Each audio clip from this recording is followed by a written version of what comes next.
Tonight, Christina Carswell hosts an all-new episode of The Lounge.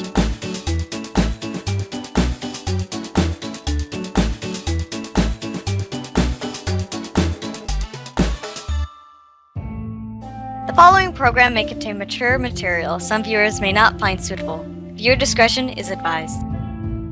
It's The Lounge with Christina Carswell, featuring Reggae Rika and The Lounge Band. On tonight's show, Alex from the channel Swaft, Sarah from the channel Lyra Kylarin, and Sean, the crazy gaming fanatic. And now, your host, Christina Carswell. Welcome to The Lounge on TOONDISE. I'm your host, Christina Carswell. Joining me today from the ever-popular YouTube channel, Swaft. I'm Axel. And the other YouTube channel, Lyra Kylarin. I'm Sarah. And our ever gaming enthusiast. What's up? I'm Sean. So today we're talking about something super nerdy that most people tend to get in on, even if they don't want to admit it. It's anime. Dun, dun, dun. Animu, we're going full weeb this episode. Konnichiwa. Weeb, weeb, weeb, weeb, weeb, weeb. Weeb. Just call this the Lounge Weeaboo episode. We have to try and say as many Japanese words as possible, just to weep it up as much as we can. Kawaii desu! Sugoi! Sugoi desu! I know one, and it's the only thing that requires, like, fucking just food and me go hand in hand, so just anytime I can, just, itadakimasu. You think my viewership will increase if I finish every sentence off with a catchy catchphrase? Maybe something like "nya," right? Yeah. Yeah. See, every time I hear like any sort of like "nya" in anime, it's always just like my head. The only one "nya" that will ever ring true in my head is just Skeletor and just "nya." Yeah. So anytime I hear it, it's just this anime girl, and then just at the end, just "nya." And I'm like, oh, I'm watching this episode with Skeletor. Awesome. Excellent. Oh no, the main character is in danger. Nya. Skeletor is everywhere.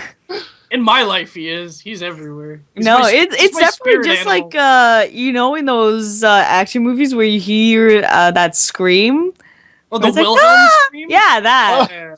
Oh my god, I can pick that out so easily now, and Yeah. it makes me laugh every single time. Like I laughed out loud in a theater when something sad was happening because I happened in heard newest the Star scream. Wars. Yeah, that's actually where I was laughing. And like something like super serious was going on and I hear that scream and I just bursted out laughing. Couldn't help myself. I'm still waiting for them to follow that up with "my leg, my leg." So I know everyone's into like different types of animes, action, the really sad stuff, the dress ups, the what have you. So I want to know for you guys, what do you prefer? Do you feel more actiony or do you connect with the feels? I kind Go of ahead. go with the grit. The grit? The grit. You can have One punch! but if there's grit, that's what makes the substance. I have to get into One Punch. I liked it. Man. One punch man! One Punch Man is like See, why I love One Punch Man, other than the absolute absurdity that is that entire like anime, manga, and webcomic, is I love Fist of the North Star. oh yeah, I can see why you like it now. And like Fist of the North Star is like literally just like he punches a guy and his head explodes. And I'm like, this is the greatest thing ever made. I want And more then of One this. Punch Man came And then out. One Punch Man was just like, let's take that like stupid premise, and I'm not saying they copied Fist of the North Star because they're actually not really that alike, but it's just like that premise of like that overpowered main character where he's just like going along about his life, but he's just like the most absolute They're power. quite different. Oh, they're completely different, Yeah. but the thing is like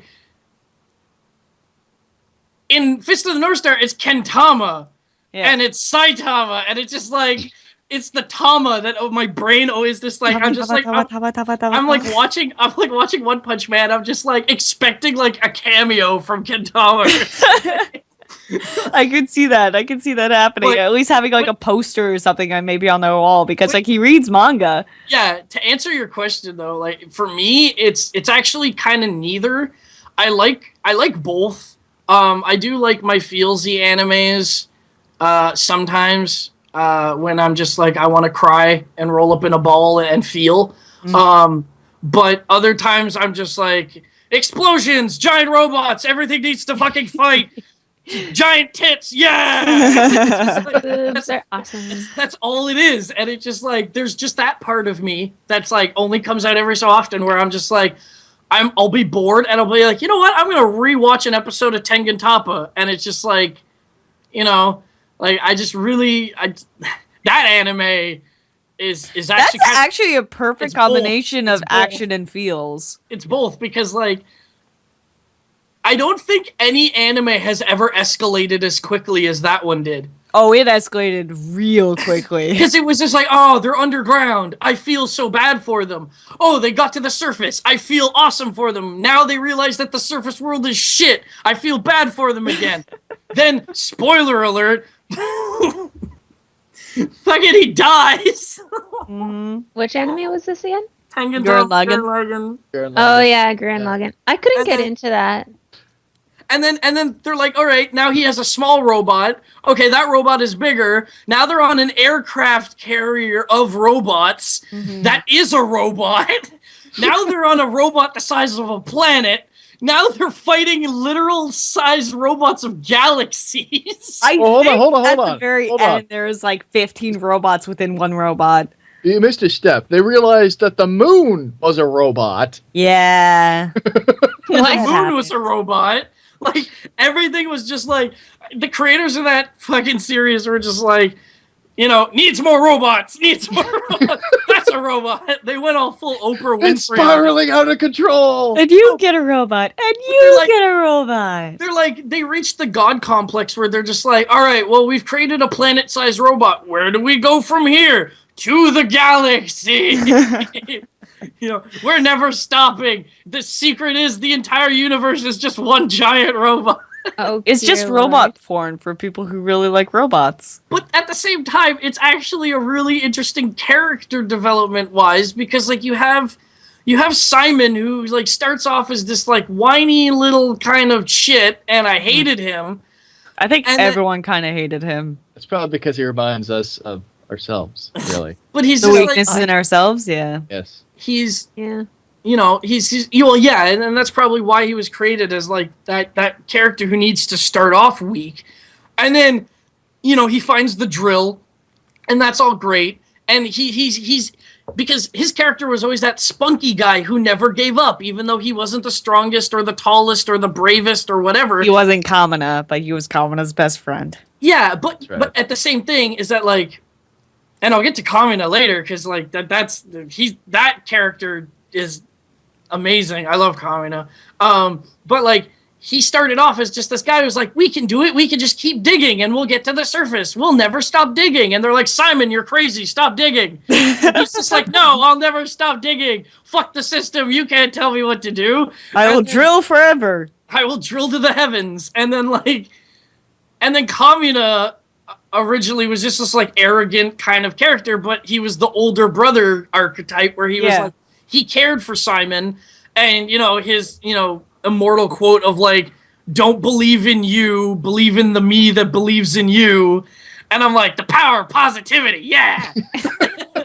Buy my books. And then they made it to the surface, and then the flood of all these other character archetypes that are left, right, and center, like to the point of like absurdity, to the point of like awesome characters. Like Yoko is pretty much when she showed up, I'm like, oh, she's the eye candy. Okay, like she also could have come from another universe too, not canon to the story, but she's always lived on the surface. Well, I know, but I get the feeling she also exists in other anime. Which is strange. But anyways, like Yoko originally I thought was like gonna be just the eye candy. I was like, all right, here's some like girl running around in a fucking bikini and Daisy Dukes, and like, oh, she's got a giant ass sniper rifle. All right, so she's the badass hot one. And then they're like, she's 14, and I'm like, well, Okay. all right, it's guess. anime. I'm gonna suspend That disbelief. character's 14. No, correct. Before the time jump, in the first few episodes, she's like 14, 15. And then 50. and then they do the time jump a few episodes into the series because they're like everybody or like Simon and Kamina made it to the surface, and then they run into Yoko, and then Yoko introduces them to a bunch of other people, then they run into some more people. And then 7 years of nothing happens. Or like 7 years of just them on the surface. And then but then after the time jump is when all the characters really start to build. I thought the time jump happened after Kamina. Oh yeah, Kamina dies, and then the time jump happens. Okay. So, Yeah, it's after that, and then they grow up a little bit, and Yoko becomes like a teacher or whatever. It's like 7 years old. It's 7 years later. Yeah. And like Yoko becomes like a teacher on an island, and then Simon becomes this like voice General. of this voice of like an underground revolution, and then everything just starts going haywire, and that's when like I was just like, I'm gonna sit back and let this anime take me for a ride. Yeah, it's pretty much you're just taking along at that point. It's like you no longer react with it. You're just there to observe. You're just like, I've invested enough time in this series that nothing will faze me, so now everything is just awesome. Yeah. It's like it's mainly my reason why I can't get into like Naruto or like Bleach is just like the series just doesn't do it for me. Like nothing something does. You kind of feel like you'd be picking up over at the pharmacy. Why? Bleach and a Naruto. I'm gonna go to the corner store, buy me one of them Narutos and some bleach. No, what I mean more is just that it's just junk food for the mind, really. There's no substance to it. There's so much filler that it's pretty much equivalent of MSG. But you know what other series does 800 million episodes correctly? Fucking One Piece. Yeah, my roommate's really into One Piece, but I stopped watching it after, it's like, it's 300 episodes long? No, thanks.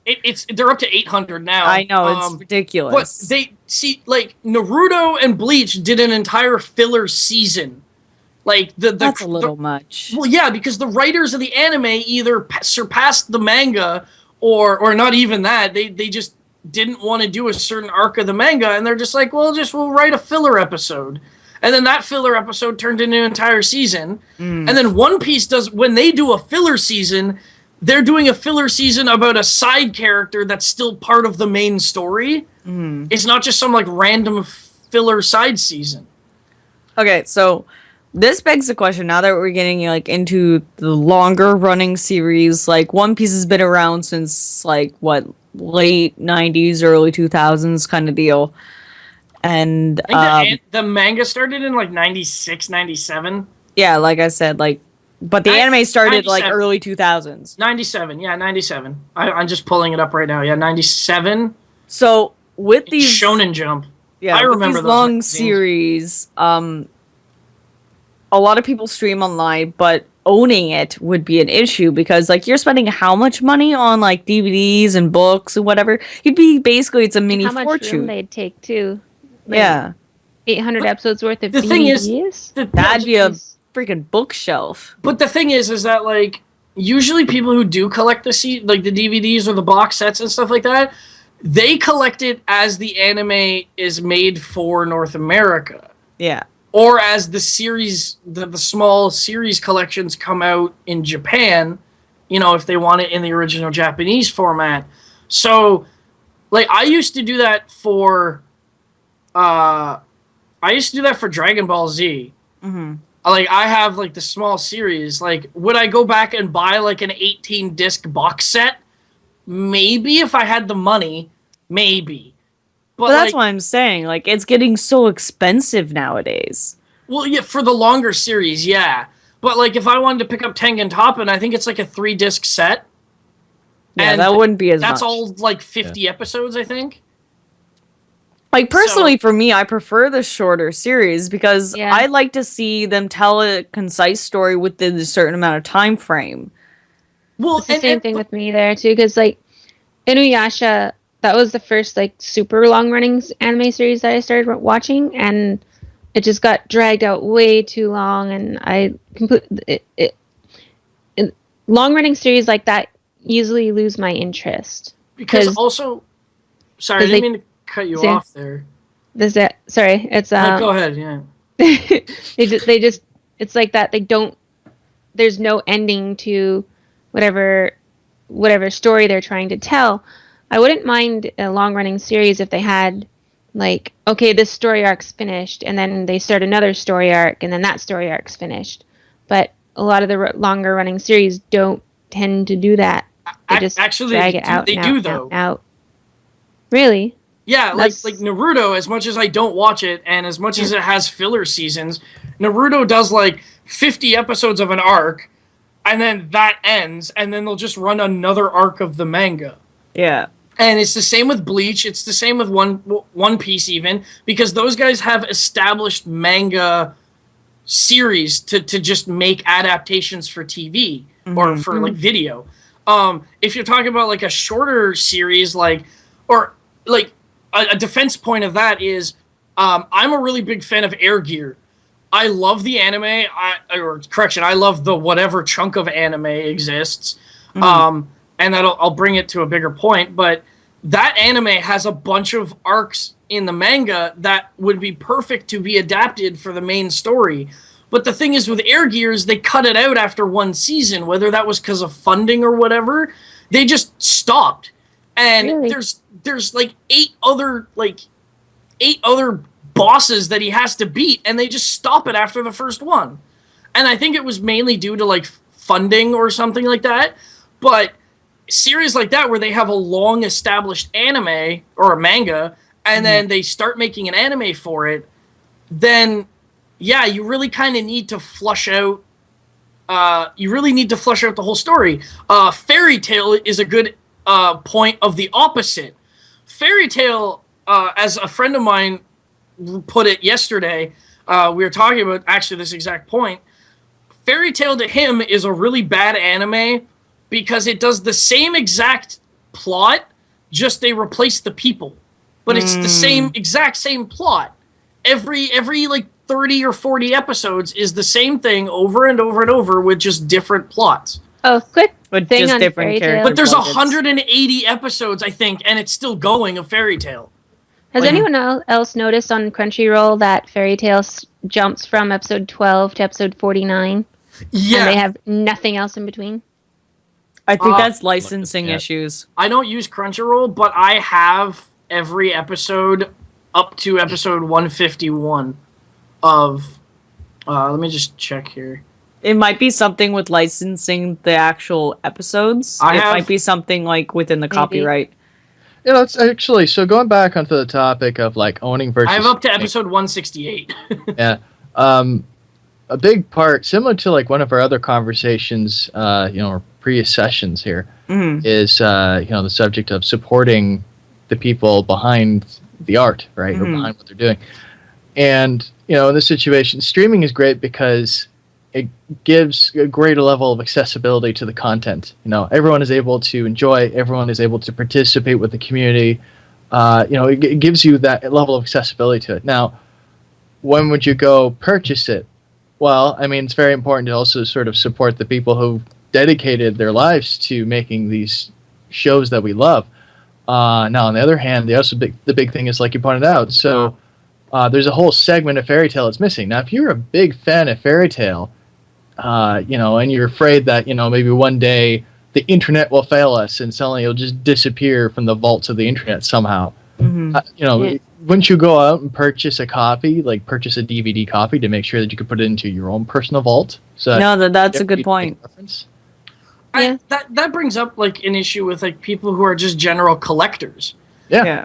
Because I have a crazy large amount of anime on my media server in the living room. Like, I think I've got a terabyte plus of anime. And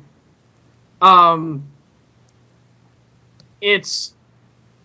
What would you do if that ever got corrupted? I wouldn't care, because like the thing is, I would I guess be devastated if I lost all of that. I think to me, it depends on how much you're a fan of the medium, and to me, like, would I go, like, if all anime just disappeared off the internet forever, Or just a particular episode.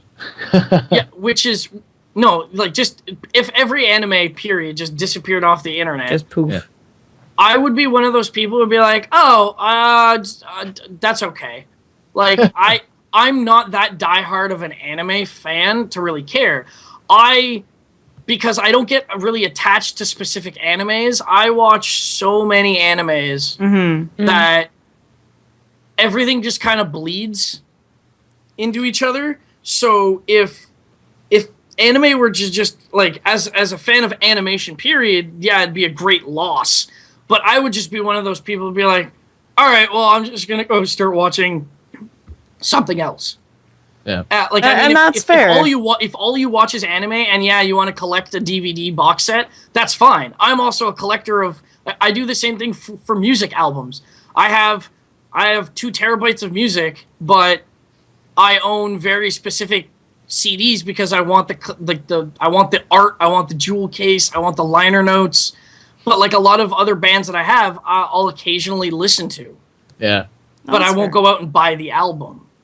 Personally, So, I'd probably go out and buy it just so that those who aren't able to get access to the online services or aren't able to stream it or do that sort of stuff, You can I can share. still share with them. Yeah. If it's if it's a series that I really care about, then I'll like Gundam. I'm a huge fan of Gundam, Trinity Blood. Then I'd go out and buy it. That way I have the hard copy for. I'm the same. Like, for the longest time, Sailor Moon didn't have a license, so you couldn't get anything in North America that was Sailor Moon related. So I had to special order the box set from Japan like 10 years ago, and that cost me quite a fair amount, like $300 or something like that. Wow. So yeah, it was not cheap, and it's all original with English subtitles, and that includes all the movies as well. But like at that point, the series had been done for a couple, like maybe like 5 or 6, maybe even more years. So Yeah. getting it was just the problem because of the licensing issues in North America. Yeah. I still need to rewatch the original series. The original series is always going to have a special place in my heart, but I'm giving my faith into the new one that's over on Crystal, Crunchyroll. Yeah, I like it quite a bit. It follows the manga quite religiously, so Yeah. I'm enjoying that aspect. I can't. Have they said anything when season 3 is supposed to come out? No, not that I know of yet. But Oh, well. that's going to be our time for today. I'm sure we can talk like another 2 hours on this subject. But we're we even gonna got that depth about feels. yeah, we just got into the action and the owing and buying part, but maybe next time we'll get in touch with our feels. All the feels. All the feels. Be sure to follow us on all social media at TOONDISE on Facebook and with the hashtag ToonLounge on Twitter.